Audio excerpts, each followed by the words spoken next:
আফগানিস্তানের শাসক গোষ্ঠী তালেবান নেতাদের বিরুদ্ধে গ্রেপ্তারি পরোয়ানা জারির আবেদন করেছেন আন্তর্জাতিক অপরাধ আদালতের প্রধান কৌঁসুলি করিম খান। বৃহস্পতিবার এই আবেদন করেন তিনি।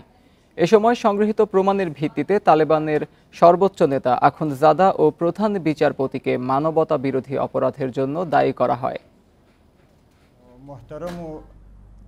2021 সালের 15 আগস্ট পশ্চিমা সমর্থিত সরকারকে হটিয়ে আফগানিস্তানের ক্ষমতায় আসে তালেবান। এই গোষ্ঠীর উগ্রপন্থী মনোভাবের কারণে আফগানিস্তানের ভবিষ্যৎ নিয়ে উদ্বেগ জানায় গোটা বিশ্ব।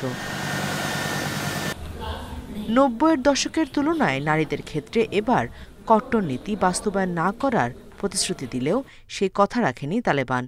ইসলামী শরিয়া আইনের শাসন প্রতিষ্ঠান নামে দেশটির নারীদের ওপর ধাপে ধাপে নানা ধরনের বিধিনিষেধ আরোপ করে তারা। অন্ধকার নেমে আসে আফগান নারীদের জীবনে। শিক্ষায় চাকরি সহ আফগান নারী ও মেয়েদের অন্যান্য অধিকার ও স্বাধীনতা খর্ব করে তালেবান সরকার। এমনকি সুরক্ষার দোহাই দিয়ে আফগানিস্তানে নির্যাতিত নারীদের কারাবন্দী করে তারা। নারীদের প্রতি এই নির্যাতনের জেরে তালেবান নেতাদের বিরুদ্ধে গ্রেফতারি পরোয়ানা চেয়েছেন আইসিসির প্রধান প্রসিকিউটর করিম খান। তাদের বিরুদ্ধে লিঙ্গ বৈষম্যের ভিত্তিতে নারী ও মেয়েদের প্রতি নিপীড়নের অভিযোগ আনা হয়েছে। After a period of deferral, my office has been independently পুঙ্খানুপুঙ্খ তদন্তের পর এবং সংগৃহীত প্রমাণের ভিত্তিতে আমার দপ্তর এই সিদ্ধান্তে পৌঁছেছে।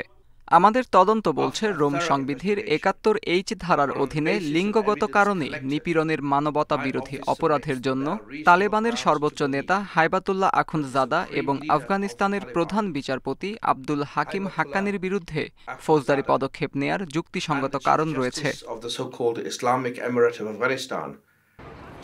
আইসিসির বিচারকরা এখন গ্রেফতারি পরোয়ানা জারি করার সিদ্ধান্ত নেয়ার আগে করিম খানের আবেদন বিবেচনা করবেন। এই প্রক্রিয়ায় সপ্তাহ এমনকি মাসও লেগে যেতে পারে। Nusrat Serin, independent news.